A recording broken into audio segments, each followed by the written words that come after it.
নমস্কার বন্ধুরা, আজকে আমরা সুজি আর নারকেল দিয়ে ভাপা পিঠা বানিয়েছি। আর এই পিঠাগুলো বানানো যত সহজ, খেতে কিন্তু ততটাই মজার হয়। হালকা চাপ দিলেই কিন্তু সাইডগুলো ছেড়ে দিচ্ছে।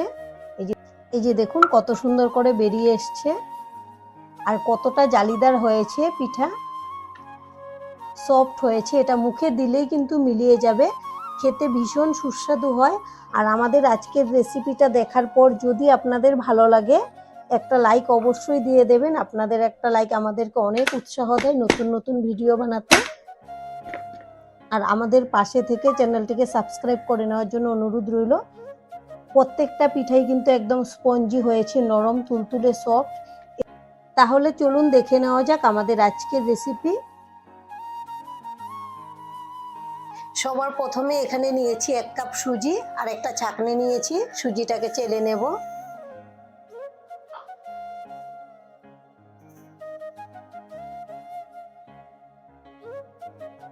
সুজিটা একদম পরিষ্কারই বেরিয়েছে। এবার দিয়ে দেব স্বাদ অনুযায়ী লবণ। যে কোনো পিঠাতে একটু লবণ দিলে কিন্তু টেস্টটা ভালো আসে। 1 কাপ সুজির জন্য আমি 1/2 কাপ নিয়েছি টক দই। এই কাপ দিয়ে দিয়ে দেব 1/2 কাপ জল। এই যে 1/2 কাপ জল নিয়েছি। এবার নিয়েছি একটা হ্যান্ড বিটার দিয়ে আমি খুব ভালো করে মিশিয়ে নেব। ভালো করে মিশিয়ে নিয়েছি। এখানে লেগে আছে, এটা একটু শুকনো হয়েছে, আবার একটু মিশিয়ে দেব। এবার আমি সুজিগুলোকে ঢেকে রেখে দেব 10 মিনিটের জন্য। আর এদিকে গ্যাসে একটা কড়াই বসিয়েছি। এখানে নিয়েছি ছোট বাটির 1 বাটি চিনি দিয়ে দেব। তার সঙ্গে অল্প একটু জল দেব। আমি এটাকে ক্যারামেল করে নেব। কালারটা আসতে কিন্তু শুরু হয়ে গেছে, হালকা গোল্ডেন কালার হচ্ছে।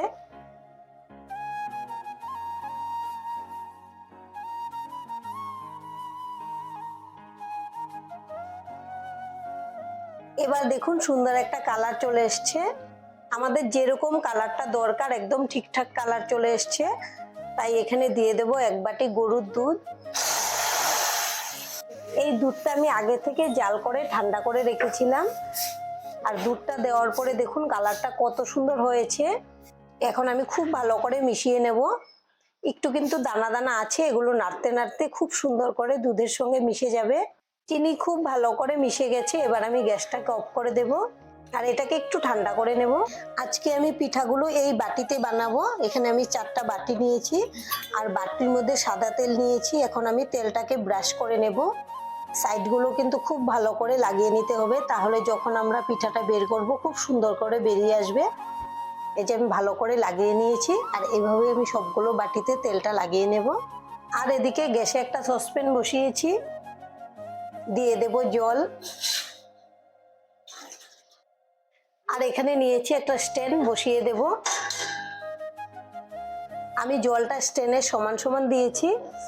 এবার ঢেকে জলটাকে ভালো করে গরম করে নেব। আর এদিকে রেস্টে রেখেছিলাম, 10 মিনিট হয়ে গেছে। ঢাকনাটা খুলে নেব। রেস্টে রাখার পরে কিন্তু অনেকটাই শুকনো হয়ে গেছে আমাদের বেটারটা, দেখুন। এখন এখানে নিয়েছি ছোট বাটির 1 বাটি চিনি। চিনিটা আপনারা ইচ্ছে করলে আরো বাড়িয়ে বা কমিয়েও দিতে পারেন, যে যেরকম মিষ্টি খেতে পছন্দ করেন সেই বুঝে দিয়ে দেবেন। আর এখানে নিয়েছি একটা নারকেলের থেকে অর্ধেক নারকেল কুড়ানো, দিয়ে দেব। নারকেল কুড়ানোটা দিলে কিন্তু দারুণ লাগে খেতে। যদি আপনারা নারকেল পছন্দ না করেন তবে এটা বাদ দিয়েও করে নিতে পারবেন। আর এখানে নিয়েছি আমি ক্যারামেল দুধ। এটা আমি দুধটা একবারে দেব না, অল্প অল্প করে দিয়ে মিশিয়ে নেব। একবারে দিলে কিন্তু পাতলা হয়ে যাবে বেটারটা। আমি এখন মিশিয়ে দেখব কতটুকু লাগবে, যদি লাগে দেব, আর না লাগলে তো হয়ে যাবে। দুধটা আমি ক্যারামেল করে দিয়েছি, তার কারণ এভাবে যদি ক্যারামেল করে দেওয়া যায় খুব সুন্দর একটা সেন্ট হয়, তখন পিঠাটা খেতে কিন্তু খুব ভালো লাগে। তবে আপনাদের যদি ভালো না লাগে এটাও বাদ দিয়ে করে নিতে পারেন। আমি মিশিয়ে নিয়েছি।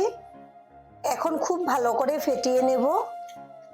সুজিটা কিন্তু অনেকটাই সফট হয়ে গেছে রেস্টে রাখার জন্য। আর এই পিঠাটা বানানোর জন্য কিন্তু সুজি রেস্টে রাখতেই হবে, তাহলেই পিঠাটা ভালো হবে, সুন্দর হবে। আমি এভাবে খুব ভালো করে ফেটিয়ে নেব। আমি খুব ভালো করে ফেটিয়ে নিয়েছি 5-6 মিনিটের মতো।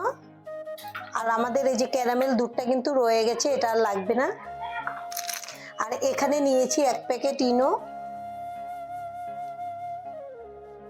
আমি আজকে ইনো দিয়ে করব পিঠাটা, আপনারা চাইলে কিন্তু বেকিং পাউডার দিয়েও করে নিতে পারবেন। আমি এখন 1 প্যাকেট ইনো দিয়ে দিচ্ছি, ভালো করে মিশিয়ে নেব।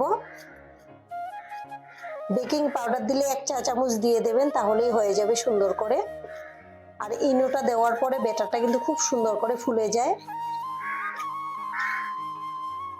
ভালো করে মিশিয়ে নিলাম। এখন আমি একটা হাতা নিয়েছি, আর ব্যাটারগুলো আমি বাটিতে নিয়ে নেব।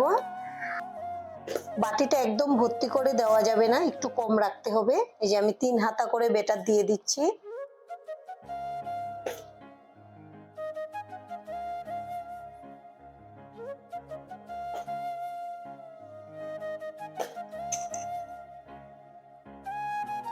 আমি এখন 3টাতে বানাবো, আমাদের সসপ্যানে ধরবে না, তাই আমি বাকি যে ব্যাটারটা আছে এটা পরে বানিয়ে নেব।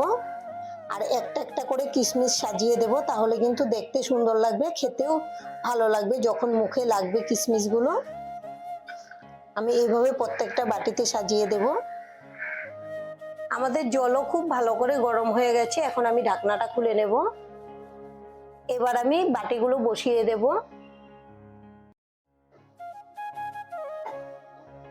আমাদের 3টা বাটি সসপ্যানে ধরবে, তাই আমি 3টাই একসঙ্গে দিচ্ছি। আরেকটা বাটি আমি পরে বানিয়ে নেব। ঢাকনা দিয়ে ঢেকে দেব, আর এইভাবে আমি 10 মিনিটের জন্য রেখে দেব। গ্যাসের ফ্লেমটা লো টু মিডিয়ামে রেখে এরপর দেখাবো কেমন হয়েছে আমাদের পিঠাগুলো। 10 মিনিট পর ফিরে এসেছি, এখন ঢাকনাটা খুলে নেব। আর একটা কাঠি নিয়েছি, চেক করে নেব পিঠাটা ঠিকঠাক হয়েছে কিনা। আমি একদম মাঝখানে চেক করব, তাহলে বোঝা যাবে। সাইডগুলো কিন্তু আগেই হয়ে যায়। দেখুন আমাদের একদম পরিষ্কার বেরিয়েছে, কাঠিটা কিছুই নেই, তার মানে আমাদের পিঠা একদম রেডি। এখন আমি গ্যাসটাকে অফ করে দেবো, আর এটাকে ঠান্ডা করে বের করে নেব। এখন ঠান্ডা করে নিয়েছি, এগুলোকে বের করে নেব। হালকা চাপ দিলেই কিন্তু সাইডগুলো ছেড়ে দিচ্ছে, এই যে দেখুন। এখন এই বাটিগুলো নামিয়ে নেব, আর প্লেটে এটাকে উল্টো করে, এই যে দেখুন কত সুন্দর করে বেরিয়ে এসছে, আর কতটা জালিদার হয়েছে পিঠা, সফট হয়েছে। এটা মুখে দিলেই কিন্তু মিলিয়ে যাবে, খেতে ভীষণ সুস্বাদু হয়। আর এভাবে আমি বাদবাকিগুলো বের করে নেব। প্রত্যেকটা পিঠাই কিন্তু একদম স্পঞ্জি হয়েছে, নরম তুলতুলে সফট। এভাবে আপনারা বাড়িতে বানাবেন, আশা করছি খুব ভালো লাগবে। তাহলে আজকের ভিডিওটা এখানেই শেষ করব। সবাই ভালো থাকবেন, সুস্থ থাকবেন। সম্পূর্ণ ভিডিও দেখার জন্য অসংখ্য ধন্যবাদ।